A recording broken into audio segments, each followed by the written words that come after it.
बिस्मिल्लाहिर्रहमानिर्रहीम। अस्सलाम वालेकुम। स्क्रोडिंजर वेव इक्वेशन आज हम स्टडी करेंगे।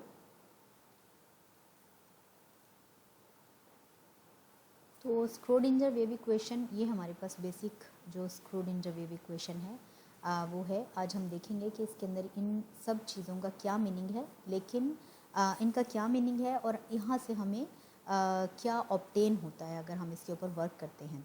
तो ये स्क्रोडिंजर था जिसने वेव इक्वेशन दी थी, लेकिन इसने इसकी डेरिवेशन नहीं की थी। हमें अक्सर क्वेश्चन पूछा जाता है कि डेरिवेशन करें स्क्रोडिंजर वेव इक्वेशन की, लेकिन वो एक्चुअली उसकी डेरिवेशन, क्योंकि इसको खुद भी नहीं पता कि इसकी डेरिवेशन कैसे हुई थी, बट हम उसको उस जो हमारे पास इक्वेशन है उसके अंदर हम बहुत सारी उसको हम बहुत सारे तरीके से सॉल्व कर सकते हैं, उसको बहुत तरीके से मॉडिफाई कर सकते हैं। लेकिन जैसे हम बात करें कि F=ma है, तो ये जो F=m है क्लासिकल या न्यूटोनियन फिज़िक्स में F=ma हमारे पास बेसिक इक्वेशन है, इक्वेशन ऑफ द मोशन जो कहलाती है। अगर उसको कहा जाए कि उसकी डेरिवेशन करें तो उसकी डेरिवेशन पॉसिबल नहीं है। वो एक ऑब्जर्वेशन पे बेस करते हुए एक लॉ बना था जिससे वो इक्वेशन डिराइव की गई थी, या नॉट डिराइव की गई थी, फाइंड की गई थी, और उसकी बेस के ऊपर लॉ बना था। सिमिलरली जो स्क्रोडिंजर वेव इक्वेशन है वो उसकी डेरिवेशन खुद स्क्रोडिंजर ने नहीं की, उसको नहीं पता, लेकिन उसने इस इक्वेशन को डेवलप करके उसके बाद बहुत सारी बातें एक्सप्लेन की थी कि इस स्क्रोडिंजर वेव इक्वेशन से हमें ये मीनिंग्स मिलते हैं, हम इसको इस तरह मॉडिफाई कर सकते हैं, हमें यहाँ से कौन सी इन्फॉर्मेशंस मिलती हैं, बट उसकी डेरिवेशन खुद भी स्क्रोडिंजर को नहीं पता। पहले हम स्क्रोडिंजर वेव इक्वेशन पर पहुँचने से पहले कुछ बातों को देख लेंगे। अभी तक आपने जितना भी पढ़ा, लाइक जिसके अंदर हमने फोटो इलेक्ट्रिक इफेक्ट पढ़ा और हमने स्टार्ट से पढ़ा कि इलेक्ट्रॉन डिस्कवर हुआ, प्रोटॉन डिस्कवर हुआ, बोहर का मॉडल आया, बहुत सारे जो कॉम्पटन इफेक्ट है, फोटो इलेक्ट्रिक इफेक्ट है, before the D Broglie hypothesis, उससे पहले तक के जितने भी लॉस हैं, जितने भी इंफॉर्मेशंस मैंने आपके साथ शेयर की, वो सब की सब क्लासिकल क्वांटम मैकेनिक्स का बेस है। ठीक है। जैसे ही डी ब्रॉगले आया उस वहाँ से फिर हमारे पास मॉडर्न क्वांटम मैकेनिक्स का जो है वो दौर स्टार्ट हो गया था। तो क्लासिकल का थोड़ा सा मैं बताना चाहती हूँ कि क्लासिकल में हम क्या चीज़ें देखते हैं, और फिर क्लासिकल को और मॉडर्न मैकेनिक्स जो है इन दोनों का डिफरेंस क्या है, हम क्यों मॉडर्न मैकेनिक्स की तरफ मूव किए थे। तो पहले हम क्लासिकल या न्यूटोनियन मैकेनिक्स के बारे में बात करते हैं। सबसे पहले ये देखिए, ये हमारे पास एक इक्वेशन है जिसको हम कहते हैं इक्वेशन ऑफ मोशन, जिसके अंदर F=ma के इक्वल होता है। ठीक है, ये तो हमें पता है normally. Newton second law of motion भी इसको कहा जाता है। अगर हमें किसी भी फॉर एग्जांपल ये मेरे पास एक बॉल है और इस बॉल के ऊपर मैंने फोर्स अप्लाई किया और इसने कुछ जो है फासला तय किया, इसके अंदर कुछ एक्सेलरेशन प्रोड्यूस हुआ। अगर मेरे पास ये मुझे फोर्स पता चल जाए, मास तो मुझे उसका पता है, और जो प्रोड्यूस हुआ है एक्सेलरेशन वो तो मैं निकाल लूँगी जब मुझे उसके ऊपर फोर्स का पता चल जाएगा। तो मैं उससे बहुत सारी इन्फॉर्मेशंस फाइंड आउट कर सकती हूँ। यानी कि अगर मुझे सिर्फ फोर्स पता हो और मास उस बॉल का पता हो, या इनमें से कोई सी भी दो क्वांटिटीज़ पता हो, तो मैं तीसरी क्वांटिटी के ऊपर काम करके F=ma फाइंड आउट कर लूँगी। और F=ma से फिर मैं क्या करूँगी कि मैं उसकी पोजीशन फाइंड आउट कर सकती हूँ, मैं उसकी वेलोसिटी फाइंड आउट कर सकती हूँ, उसका एक्सेलरेशन फाइंड आउट कर सकती हूँ, काइनेटिक एनर्जी फाइंड आउट कर सकती हूँ। तो मतलब कहने का ये है कि ये छोटी सी जो एक इक्वेशन है, ये छोटी सी इक्वेशन हमें बहुत सारी इन्फॉर्मेशन देती है। जैसे हमें पता है कि अगर मैं पोजीशन का डबल डेरिवेटिव लेती हूँ तो वो एक्सेलरेशन के इक्वल होता है। ठीक है ना। तो इस तरह से मुझे उसकी पोजीशन पता चल सकती है। फिर मुझे ये पता है कि जो पोजीशन का डेरिवेटिव है वो वेलोसिटी के इक्वल होता है, तो मैं उसकी वेलोसिटी फाइंड आउट कर सकती हूँ। सिमिलरली मैं उसकी काइनेटिक एनर्जी फाइंड आउट कर सकती हूँ। अगर मेरे पास वेलोसिटी है और मेरे पास मास है तो मैं उसकी काइनेटिक एनर्जी फाइंड आउट कर सकती हूँ। सिमिलरली मुझे पता है कि एक्सेलरेशन क्या होता है, double derivative of the position, तो ये मैंने आपको यहाँ पर ही बता दिया। तो इसका मतलब ये है कि F=ma से मैं उसकी पोजीशन, उसकी वेलोसिटी, सबसे बड़ी बात है उसकी काइनेटिक एनर्जी उस ऑब्जेक्ट की, और उसका एक्सेलरेशन, ये सारी इन्फॉर्मेशन मैं एक छोटी सी इक्वेशन F=ma से फाइंड आउट कर सकती हूँ। क्लासिकल मैकेनिक्स में अब थोड़ी सी एनर्जी की बात करते हैं, क्योंकि मैंने यहाँ पर आपको बताया कि ये जो हमारे पास काइनेटिक एनर्जी है, किसी भी सिस्टम की जो एनर्जी है वो सबसे बेसिक बात होती है, और वो मैं इस छोटी इक्वेशन से फाइंड आउट कर लेती हूँ। तो क्लासिकल मैकेनिक्स में या क्लासिकल मैकेनिक्स के अंदर दो तरह की एनर्जी आपको पता है हम डिस्कस करते हैं। एक हमारे पास होती है काइनेटिक एनर्जी, एक होती है हमारे पास पोटेंशियल एनर्जी। तो जब भी कोई सिस्टम, कोई बॉडी मूव करती है तो उसके पास दो तरह टोटल एनर्जी जो उसके पास होती है वो काइनेटिक एनर्जी और पोटेंशियल एनर्जी होती है। और आपको पता है कि जैसे जैसे काइनेटिक एनर्जी और क्योंकि जो एनर्जी हैं वो जो हैं वो चेंजेबल होती हैं, सो दैट प्रिजर्व रहती हैं एक सिस्टम के अंदर, सो दैट जो काइनेटिक एनर्जी, जैसे जैसे काइनेटिक एनर्जी जो है वो डिक्रीज़ करना शुरू करती है वैसे वैसे पोटेंशियल एनर्जी इंक्रीज़ करती है, और जैसे जैसे पोटेंशियल एनर्जी डिक्रीज़ करना शुरू करती है काइनेटिक एनर्जी उसकी इंक्रीज़ करना शुरू कर जाती है। तो इस तरह से हम बहुत सारी चीज़ों की information on the macroscopic bodies जो हैं उसके ऊपर बहुत सारी इन्फॉर्मेशन सिर्फ एक सिंपल न्यूटोनियन या जो लॉ ऑफ मोशन है, सेकंड लॉ ऑफ मोशन है, उससे हम फाइंड आउट कर सकते हैं। लेकिन जैसे ही हम एटम एंड सब एटॉमिक पार्टिकल्स की तरफ मूव किए तो हमारे पास जो equation of motion F = ma है वो इम्प्लीमेंट नहीं हो सकती थी। तब हमें क्वांटम मैकेनिक्स की ज़रूरत पड़ी, जो कि smaller bodies, for example electron या प्रोटॉन के ऊपर की पोजीशन, उसकी फोर्स, उसका जो है एक्सेलरेशन, उसकी वेलोसिटी, उसका मैस और दिस एंड दैट, ये सारी चीज़ें जो कि हम न्यूटोनियन और द क्लासिकल मैकेनिक्स में F = ma से फाइंड आउट कर लेते थे, वो लॉ क्योंकि इलेक्ट्रॉन और सब एटॉमिक यानी कि जितने भी सब एटॉमिक पार्टिकल्स हैं उसके ऊपर इम्प्लीमेंट नहीं होता था, इस वजह से हमें फिर क्वांटम मैकेनिक्स की ज़रूरत पड़ी। तो क्वांटम मैकेनिक्स के लिए जो सबसे बेसिक इक्वेशन है, जैसे कि हमारे पास क्लासिकल मैकेनिक्स के अंदर F = ma बेसिक इक्वेशन थी जिससे हम बहुत सारी इन्फॉर्मेशन ले लेते थे, इसी तरह क्वांटम मैकेनिक्स के अंदर जो इक्वेशन है वो स्क्रोडिंजर वेव इक्वेशन है। और इस स्क्रोडिंजर वेव इक्वेशन को equation of motion in quantum mechanics भी कहते हैं। ठीक है, ये हमारे पास है बेसिक स्क्रोडिंजर वेव इक्वेशन, जिसके अंदर यानी कि आपको पता है हम इसको कंसीडर करते हैं कि ये वैसे जो हमने प्रीवियसली पढ़ा वो हमने ये पढ़ा है कि एनर्जी जो होती है वो काइनेटिक एनर्जी और पोटेंशियल एनर्जी का सम होती है। ठीक है, तो मैं इस पूरे को एनर्जी कंसीडर करती हूँ टोटल एनर्जी, ये मेरे पास टोटल जो है वो पोटेंशियल एनर्जी है, और ये मेरे पास जो है total kinetic energy of that system है। इसका मतलब है kinetic energy plus potential energy जो है वो उस सिस्टम की टोटल एनर्जी के इक्वल होती है। तो ये simple equation of motion in quantum mechanics कहलाती है स्क्रोडिंजर वेव इक्वेशन, जिसके अंदर एनर्जी, टोटल एनर्जी जो है वो काइनेटिक एनर्जी और पोटेंशियल एनर्जी का सम है। ठीक है, अब इसके अंदर डिफरेंट टर्म्स यूज़ हुई हैं, उनको भी हम देख लेते हैं कि वो क्या होता है। अच्छा जी, ये हमारे पास है जैसे कि फॉर एग्जांपल ये हमारे पास है डेल स्क्वायर आ जाता है। डेल स्क्वायर जो है ये पार्शियल डेरिवेटिव ऑफ पोजीशन है उस बॉडी के। ठीक है, साई जो है वो हमारे पास इस्तेमाल हुआ वो वेव फंक्शन होता है, ओटा जो इस्तेमाल हुआ है वो हमारे पास कॉम्प्लेक्स नंबर होता है, और ये हमने इसका डेरिवेटिव लेने के लिए इस्तेमाल किया था। तो वी जो है वो उसकी पोटेंशियल एनर्जी होती है। तो ये हमारे पास बेसिक इक्वेशन है, एम जो है वो मैस है। ये जो हमारे पास है बेसिक इक्वेशन है जिसको हम इन quantum mechanics equation of motion भी कहते हैं, एनर्जी कंजर्वेशन इक्वेशन भी कहते हैं, बिकॉज ये एनर्जी बेस्ड है। और इसका जो सोल्यूशन हमारे पास आता है वो आता है साई की वैल्यू का आ जाना।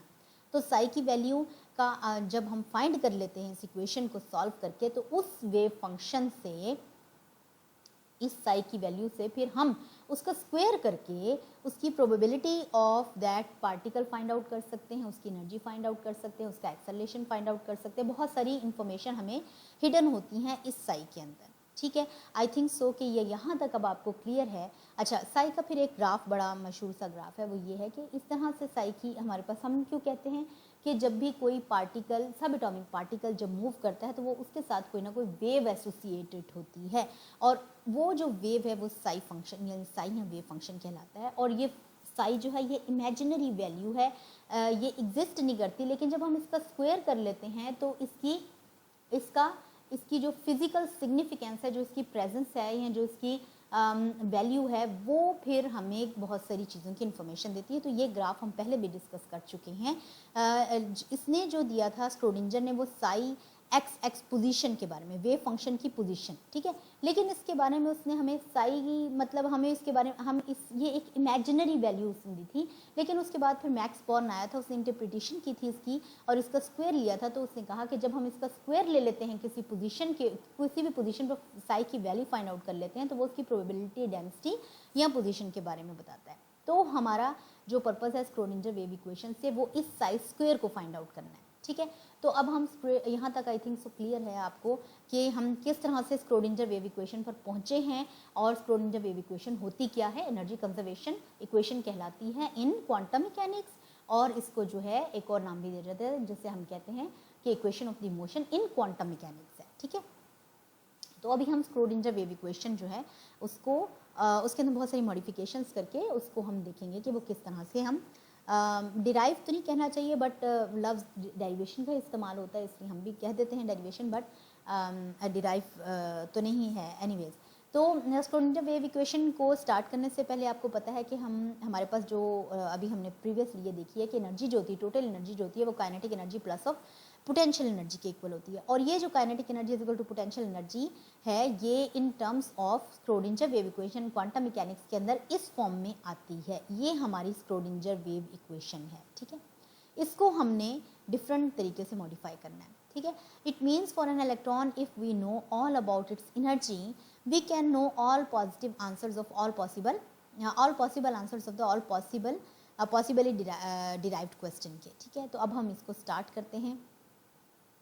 जैसे कि हमें पता है कि जब भी कोई पार्टिकल मूव करता है, इलेक्ट्रॉन मूव करता है, पार्टिकल माइक्रोस्कोपिक की बात कर रही हूँ, जब वो मूव करता है तो उसके साथ एक वेव जो है वो एसोसिएटेड होती है। हम यहीं से स्टार्ट करेंगे इसको कि तो उसके साथ एक वेव एसोसिएटेड होती है और हम उसके वेव के साथ ज़ाहिर है एक एनर्जी, उस वेव की कोई एनर्जी होती है। तो एनर्जी जो होती है जब कोई मूविंग पार्टिकल, जब भी कोई बॉडी पार्टिकल मूव कर रहा होता है तो उसके पास टोटल एनर्जी होती है वो दो तरह की एनर्जीज पे बेस करती है, काइनेटिक एनर्जी और पोटेंशियल एनर्जी। तो हम यहाँ पर काइनेटिक एनर्जी को हमें पता है 1/2 mv² के इक्वल होता है और पोटेंशियल एनर्जी को हम v से डिनोट करते हैं।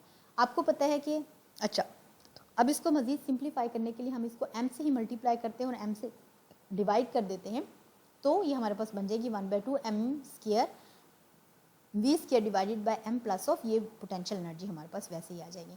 और आपको पता है कि mv इज इक्वल टू किसके इक्वल होता है, मोमेंटम के इक्वल होता है। वो हम इसको अब ये हमें मल्टीप्लाई करने का और डिवाइड करने का पर्पज़ सिर्फ ये था ताकि हम इसको, इस इक्वेशन को, इस वैल्यू को मोमेंटम के इक्वल कर सकें। तो E इज इक्वल टू है p², मैंने इन दोनों को रिप्लेस कर दिया p² के साथ और divided by 2m plus of v के इक्वल आ गया, ठीक है। यहाँ तक क्लियर है। और E इज इक्वल टू है p² divide by 2m plus of v, ये हमारे पास मेन इक्वेशन है जिसके ऊपर हमने सारा काम करना है, ठीक है। अच्छा, अब यहाँ से हम डी ब्रॉगले का जो है डी ब्रॉगले की जो हमारे पास इक्वेशन थी हम उसको लगाते हैं। हमारे पास ये यहाँ तक ये हमारे पास आ गया। अब इसके अंदर से हमने वैल्यूज़ फाइंड आउट करके वो वैल्यूज़ उसके अंदर पुट करनी है। Lambda is equal to h/p के, ये आपको पता है, lambda is equal to h/p के इक्वल होता है और साई जो है वो वेव फंक्शन है, ठीक है। अच्छा जी, यहाँ पर एक बात को अंडरस्टैंड करना है और वो ये है, ठीक है। साई जो है not only for the particles, कोई भी वेव हो, अगर आप कोई पत्थर जो है वो किसी पानी में, किसी दरिया में, किसी लाइक एक टब में पानी लेके उसके अंदर डालते हैं तो एक वेव वहाँ से जनरेट होती है, ठीक है।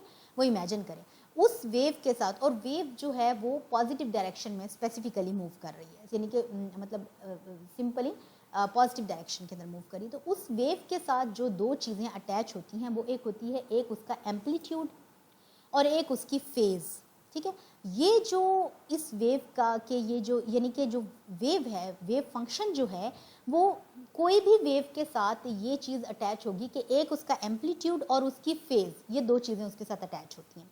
और ये जो यानी कि साई, इसको मैं कह रही हूँ वेव फंक्शन, इसको हम इसके इक्वल करते हैं। ये बड़ा कॉमन है, बीएससी लेवल के अंदर आपने इसको पढ़ा होगा कि वेव के साथ ये दो चीज़ें अटैच होती हैं। जब कोई वेव जनरेट होती है तो एक उसका एम्पलीट्यूड और दूसरा उसका जो फेज़ है, ये दोनों चीज़ों का मल्टीपल जो होता है वो साई के इक्वल होता है, ठीक है। अब मैं इनके अंदर ये जो चीज़ें मौजूद हैं इन चीज़ों को डिस्क्राइब करती हूँ। तो जो ओमेगा है, ये ओमेगा कहलाता है, टाइम टी आ गया, और के एक्स है। के जो है वो प्रोपगेशन कहलाता है, एक्स पोजीशन को डिनोट करता है, ये एओटा की वैल्यूज़ हैं। तो ओमेगा एंगुलर मोमेंटम जो है वो 2 पाई फ्रीक्वेंसी के इक्वल होता है। ये फिज़िक्स की कुछ टर्मिनोलॉजीज़ हैं और या क्वांटम मैकेनिक्स की कुछ टर्मिनोलॉजीज़ हैं। और यहाँ पर हम जो हमारे पास फ्रीक्वेंसी है उस फ्रीक्वेंसी को भी रिप्लेस कर सकते हैं कि एनर्जी जो होती है वो एच म्यू के इक्वल होता है। एच म्यू के इक्वल होता है, म्यू की वैल्यू हम निकाल लेते हैं तो E/h के इक्वल आती है। तो ये बन जाएगी 2 पाई E/h के, ठीक है। के हमारे पास, ये हमने वैल्यू निकाल ली ओमेगा की। उसके बाद के इज इक्वल टू है प्रोपगेशन जो होती है इसके अंदर प्रोड्यूस, तो के इज इक्वल टू है प्रोपगेशन जो होती है वो 2 पाई बाय लैम्डा के। ये बातें आपने जो है ना इसको याद रखनी है, ठीक है।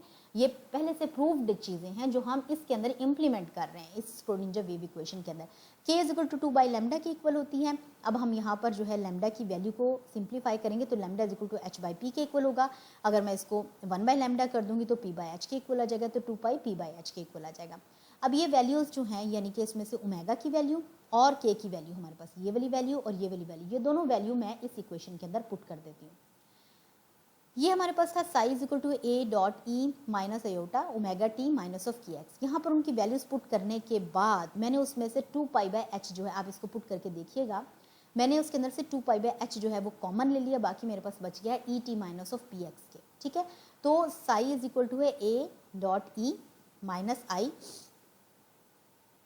बाय, अच्छा यहाँ पर जो एच जो हमारे पास था उस एच जो है वो, एक और बात है कि एच बार के इक्वल कैसे होगा, अगर हमारे पास 2 पाई बाय एच हो तो 1 बाय एच बार के इक्वल होता है। In other words we can say कि एच बाय 2 पाई जो होता है वो एच बार के इक्वल होता है। तो हम इसको इस वाली वैल्यू को इस तरह से सॉल्व करके 1 बाय एच बार के इक्वल आ जाएगा, क्योंकि ये मेरे पास 2 पाई बाय एच है और ये मेरे पास होता है एच बाय 2 पाई के। तो अगर मैं इसको रिवर्स करती हूँ तो मैं इन्वर्ट करती हूँ तो मुझे 1 बाय एच बार आ जाएगा मेरे पास। तो वो मैंने इस वैल्यू को रिप्लेस कर दिया एच बार के साथ, बाकी रह गया E T minus of P x. यहाँ पर ई जो है एनर्जी है और पी जो है हमारे पास मोमेंटम है, एक्स पोजिशन को, और टी जो है वो एट एनी टाइम डिस्क्राइब कर रहा है, ठीक है। तो अब यहाँ पर मेरे पास दो चीज़ें हैं बेसिकली, एक मेरे पास है टाइम और दूसरा मेरे पास है पोजीशन। एक मेरे पास है टाइम और दूसरा मेरे पास है पोजीशन, ठीक है। एनर्जी है, मोमेंटम है, ये हमारे पास बाकी चीज़ें मैं आपको पहले बता चुकी हूँ। तो इन दो फंक्शंस को लेकर हमें डेरिवेशन करनी है, डिफरेंशिएशन करना है, ठीक है। एक दफ़ा में एक चीज़ को कांस्टेंट रखा जाता है जब भी हम डिफरेंशिएशन करते हैं, और दूसरा जो हमारे जो दूसरी हमारी वैल्यू होती है हम उसके ऊपर काम करते हैं। तो पहली दफ़ा में एक बात है, हमने कहा था कि x का जो साई निकाला था बॉर्न ने, वो उसने उसका डबल डेरिवेटिव निकाला था, यानी कि साई x स्क्वायर निकाला था, है ना, उसका स्क्वायर किया था। यहाँ पर भी हम x का स्क्वायर फाइंड आउट करने के लिए हम उसका डबल डेरिवेटिव लेंगे, डबल डिफरेंशिएशन करेंगे। तो उस वक्त में मैंने टाइम वाला जो हमारा फंक्शन है उसको कांस्टेंट रखना है और px के ऊपर वर्क करते हुए इसका ट्वाइस डिफरेंशिएशन ले लेना है।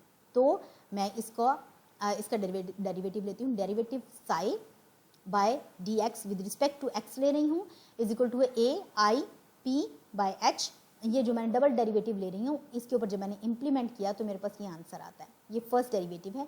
तो ये मेरे पास कांस्टेंट थे, ये सारे बाहर आ गए, और dot E minus iota by H और E T minus of P X के इक्वल, ठीक है। अच्छा, ये फर्स्ट डेरिवेटिव था। अब इसका सेकंड डेरिवेटिव लूँगी तो ये यहाँ पे स्क्वायर हो जाएगा, ये स्क्वायर आ गया, और ये सारी की सारी यानी कि ये वाली जो हमारे पास होता है ना, जो ये इसके ऊपर हमारे पास जो वैल्यू मौजूद होती है वो फ्रंट पे आ जाती है। असल में तो ये हमारे पास इस तरह से था ना कि यानी कि ये वैल्यू थी ना हमारे पास, ये वाली है ना, तो ये जो है वो फ्रंट पे आ जाएगा।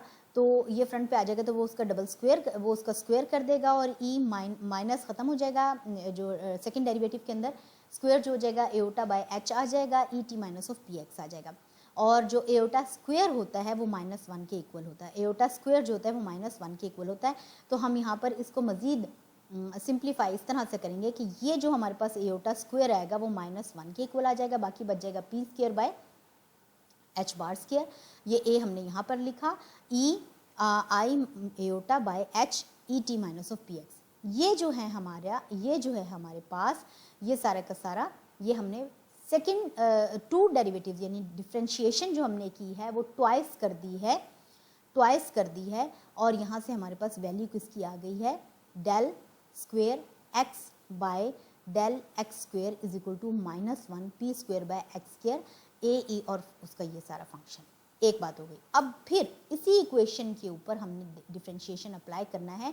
पहले हम पोजीशन के पर्सपेक्टिव से कर चुके हैं, अब हम टाइम के पर्सपेक्टिव से करेंगे। तो ये एक बात खत्म होगी, पोजीशन का हमने डबल डिफरेंशिएशन लेना है, लेकिन विद रिस्पेक्ट टू टाइम हमने सिंगल डिफरेंशिएशन लेना है। तो ये मेरे पास ये उसी का मैंने बाकी पार्ट लिखा है कि इसको जो है इस पूरी वैल्यू को इस पूरी वैल्यू को हमने साई के साथ, ये जो मैंने रेड हाईलाइटेड किया, इस पूरी वैल्यू को हम साई के इक्वल कर सकते हैं। क्यों साई के इक्वल कर सकते हैं, ये आप यहाँ पर देखें इक्वेशन नंबर 2 के अंदर ये वही आंसर आ गया हमारे पास, a dot E minus I H E T minus of P x, जो कि हमारे पास किसके इक्वल था, साई के इक्वल था। सो दैट मैं इस पूरी इक्वेशन को रिप्लेस कर सकती हूँ साई के साथ। तो del square psi by del x square is equal to minus P square by H bar square, और ये साई के इक्वल आ गया। ये मेरे पास आ गया जी। इसको मजीद सिंप्लीफाई कर लिया, ये मैंने वैल्यू निकाल ली। ये मैंने वैल्यू क्यों निकाली है, हमें जो हम एक्चुअली हम अपने टारगेट पे पहुंचे। मैं आपको बताती हूँ टारगेट कहाँ से हमने निकाला। हमने जो बेसिक इक्वेशन ली थी वो ये इक्वेशन थी। हमने कहा था कि हमने इसके ऊपर वर्क करना है। E इज इक्वल टू है P square by 2m plus of V के, ठीक है। तो यहाँ पर पी स्क्वेयर की वैल्यू अगर मैं साई के साथ मल्टीप्लाई ना करूँ, अगर आप सोचें कि यहाँ पर साई ना होता, तो मैं उस वैल्यू जो हमारे पास ये वाली वैल्यू है, ये वाली जो वैल्यू है, इसको मैं साई के साथ मल्टीप्लाई करूंगी तो ये पी स्क्वायर साई बन जाएगा ना। तो मैं पी स्क्वायर साई की वैल्यू फाइंड आउट कर रही थी, ठीक है। आखिर में आके हम इसको साई से मल्टीप्लाई करेंगे, सो दैट मेरा मकसद था कि मेरे पास पी स्क्वायर की वैल्यू आ जाए। तो वो मैंने इससे double derivative of x position के पर्सपेक्टिव से लेकर इसका जो है पी स्क्वायर साई की वैल्यू फाइंड आउट कर ली। ये मैंने एक साइड पे रख दिया। अब वही वाली इक्वेशन, ये वाली जो इक्वेशन थी हमारे पास, मैंने ये कहा था कि साई की वैल्यू से हमने आगे चलना है। इसका हमने double derivative with respect to position ले लिया था। अब हम उसी के ऊपर वर्क करते हुए टाइम के ऊपर काम करते हुए एक्स को हम कांस्टेंट कंसीडर करके उसका सिंगल डेरिवेटिव ले लेंगे। तो del psi by del t, यहाँ पर जब हमने लिया था तो हमने डेल एक्स लिया था क्योंकि हम एक्स पे काम कर रहे थे। अब हम टाइम पे काम कर रहे हैं, सो दैट हमने इसका डेरिवेटिव ले लिया। तो इसका जो डेरिवेटिव आएगा वो आएगा minus aorta H A dot ई और ये सारा फंक्शन इसका। तो ये मैं आपको पहले बता चुकी हूँ कि ये पूरा जो है ये साई के इक्वल आता है। तो ये इसको यहाँ तक पहुँचाने का मकसद क्या था, हमने वैल्यू निकालनी है ई साई की, और वो इसको मजीद रीअरेंज करेंगे तो मेरे पास आएगा E dot psi is equal to है, ये पॉजिटिव का है यहाँ पर माइनस एओटा। तो हमने बताया कि माइनस 1 बाय एओटा जो है वो एओटा के इक्वल होता है। माइनस 1 बाय एओटा जो है वो एओटा के इक्वल होता है। वो जब इस साइड पे जाएगा, यहाँ पर आ गया ना, मैं इसको सारे को पहले उठा के इस साइड पे ले आई हूँ ना, माइनस एओटा बाय, ये अभी इसको छोड़ें कॉम्प्लेक्स नंबर प्रॉपर्टी को। आप ये देखें, ये साइज तरफ मैंने दिया माइनस एओटा एच है ना, तो ये ऊपर ये यहाँ पर जाकर इन्वर्ट हो जाएगा, एच बाय माइनस एओटा आ जाएगा। तो माइनस 1 बाय एओटा जो वो एओटा के इक्वल होता है। तो E size equal to iota H bar और del psi by del T आ गया। तो ये भी वैल्यू मैंने फाइंड आउट कर ली। अब मेरे पास एक वैल्यू ये है, एक वैल्यू ये है, इक्वेशन नंबर 3 और इक्वेशन नंबर 4। इक्वेशन नंबर 3 के अंदर मेरे पास है P square psi is equal to this one, and equation number 4 के अंदर मेरे पास मौजूद है E dot psi is equal to है दिस वन, ठीक है। अब हम अपनी इक्वेशन पर चलते हैं जो कि हमारी पहली इक्वेशन थी, एनर्जी से बेस्ड थी ना, वो मैं दिखा देती हूँ आपको। ये वाली इक्वेशन, इसी इक्वेशन को हमने यहाँ पर, मैंने वहाँ पर v के साथ x और t लिख दिया। वो ना भी लिखें तो कोई इशू नहीं है, वो पोजीशन को और टाइम को रिप्रेजेंट कर रहा है, ना भी लिखें तो कोई इशू नहीं है। तो ये मेरे पास इक्वेशन है। अब मैंने जो इक्वेशन नंबर 3 में और इक्वेशन नंबर 4 में फाइंड आउट किया है वो P square Sai find out किया और ई साई फाइंड आउट किया है, यानी कि P square Sai find out किया और ई साई फाइंड आउट किया। तो इसका क्या, इससे तो कोई हर्ज नहीं है। मैं ऐसे क्या करती हूँ कि मैं इस पूरी इक्वेशन को जो साई के साथ मल्टीप्लाई कर देती हूँ, तो ई साई आ जाएगा, पी स्क्वायर साई आ जाएगा, बाकी वैसी ही वैल्यू आ जाएगी, और वी साई आ जाएगा। अब पी स्क्वायर साई की वैल्यू भी मेरे पास है, ई साई की वैल्यू भी मेरे पास है, मैं इन दोनों की वैल्यूज पुट कर देती हूँ। ये मेरे पास आ गई G iota H bar psi, sorry del psi by del T, ये मेरे पास इसकी वैल्यू आ गई इज इक्वल टू माइनस, बाकी जो मेरे पास इन दोनों की वैल्यू मैंने फाइंड आउट की थी वो पुट की, और बाकी ये वैल्यू आ गई। ये कहलाती है बेटे Schrödinger wave equation in one dimension, because only x position को डिनोट कर रहे हैं, ठीक है। इसके साथ एक्स और टी है। अगर तो आपका कोई क्वेश्चन ऐसा है कि वो पोजीशन डिपेंडेंट होगा तो हम एक्स की वैल्यू, एक्स के पर्सपेक्टिव से काम करेंगे। अगर वो टाइम डिपेंडेंट होगा तो हम एक्स की बजाय सिर्फ टी टाइम के ऊपर काम करेंगे। अगर आप इनको ना लिखें, ऐसी कोई बात टाइम डिपेंडेंट है या टाइम इंडिपेंडेंट नहीं है, तो इसको लिखने की ज़रूरत नहीं है, वी साई अकेला लिख दें तो काफ़ी है। ये था मेरे पास Schrodinger wave equation in one dimension. अब अगर इसी को हम देखें 3 डायमेंशन के अंदर, तो वो किस तरह से होगी। कुछ भी नहीं करना है इसके अंदर, यही इक्वेशन रहेगी। सिर्फ हमारे पास जो है ये वाला जो फैक्टर है, इसके ऊपर हम तीनों डायमेंशन यानी एक्स, वाई और जी के ऊपर काम करेंगे। बाकी सारी की सारी वैल्यू उसी तरह रहेगी। इस अगली इक्वेशन 3 डायमेंशन के लिए मैंने ये जो है इस फैक्टर को मैं फर्स्ट पे ले आई हूँ ताकि मैं इसको सॉल्व करने में मुझे आसानी हो। Minus h bar square by 2m, बाकी जहाँ पर हमारे पास ये वाला फंक्शन था सिर्फ del square psi del x square, उसके साथ ही अपने plus del square psi del y square plus del square psi by del z square करके और बाकी वैल्यू से लिख देना है, उसी तरीके से लिख देना है। ये कहलाती है हमारे पास 3 डायमेंशनल, लेकिन इसके अंदर मजीद इसको जो है लैपिलेशियन ऑपरेटर के साथ रिप्लेस किया जाता है, जिसे हम कहते हैं डेल स्क्वेयर के इस पूरे फैक्टर को, जिसमें से साई जिसके अंदर कंसीडर नहीं किया जाता। ठीक है, तो सबसे पहले हम क्या करते हैं कि इस इक्वेशन में से हम साई को जो है वो कॉमन निकाल लेते हैं, इसमें से सिर्फ ओनली दिस में से, इसमें से। तो मैंने क्या किया, बाकी इक्वेशन वैसे लिखी और इसमें से इस पार्ट में से मैंने साई को बाहर निकाल लिया। और अब ये जो है इसको हम लैपिलेशन ऑपरेटर, ये ऑपरेटर्स के ऊपर हमने काम करना है अभी इंशाल्लाह नेक्स्ट लेक्चर के अंदर, उसमें आपको समझा दूंगी कि ऑपरेटर्स क्या होते हैं, आइगन वैल्यूज़ आइगन फंक्शंस क्या होते हैं, उसके ऊपर हम काम करेंगे। बहरहाल आप इसको ये समझ लें कि ये सारा जो है ये इसके डेल स्क्वायर के इक्वल होता है। डेल स्क्वायर, ये इसकी जगह मैंने डेल स्क्वायर लगा दिया, साई इज इक्वल टू है बाकी सारी इस तरह से आगे वैल्यू। तो ये कहलाती है 3 डायमेंशनल स्क्रोडिंजर वेव इक्वेशन। ठीक है, अब स्क्रोडिंजर वेव इक्वेशन जो है वो डिफरेंट तरीके से है यही इक्वेशन। ठीक है यही equation iota h del psi by del t is equal to minus h bar square divide by 2m del square psi plus of v और साई, ये है यही इक्वेशन। इसको भले एक ये वे है इसका 3 डायमेंशन के लिए, और ये जो है हमारे पास 1 डायमेंशन के लिए। इसको एक और तरीके से भी लिखा जा सकता है, वो होता है ई साई इक्वल टू है एच साई के, उस तरीके भी लिखा जा सकता है। तो ये सारी ये इनकी इक्वेशन यही रहेगी, उसी के अंदर हम टाइम डिपेंडेंट टाइम इंडिपेंडेंट के ऊपर काम करेंगे। मैंने आपको बता दिया, अगर तो टाइम डिपेंडेंट यानी किसी जो उसकी पोजीशन है वो किसी स्पेसिफिक टाइम के ऊपर उस वेव की हम फाइंड आउट कर रहे पर काम कर रहे हैं, तो हम टाइम डिपेंडेंट इसी इक्वेशन को लेकर चलेंगे। और अगर टाइम इंडिपेंडेंट है तो हम टाइम को वहाँ से निकाल देंगे, सिर्फ एक्स वाई जी दिया होगा आपको पोजीशन के हिसाब से। अगर 3 डायमेंशन होगा तो एक्स वाई जी के हिसाब से दिया होगा, या फिर उसके अंदर ये वाला फैक्टर इन्वॉल्व किया होगा। तो इक्वेशन जो है वो यही रहेगी, उसको थोड़ा सा जो है मॉडिफाई किया जाता है। So this was for today, और हमने इसके अंदर सारा देख लिया कि क्लासिकल मैकेनिक्स जो हमने अब तक का पढ़ा था, पार्ट पढ़ा है क्लासिकल मैकेनिक्स और क्वांटम मैकेनिक्स।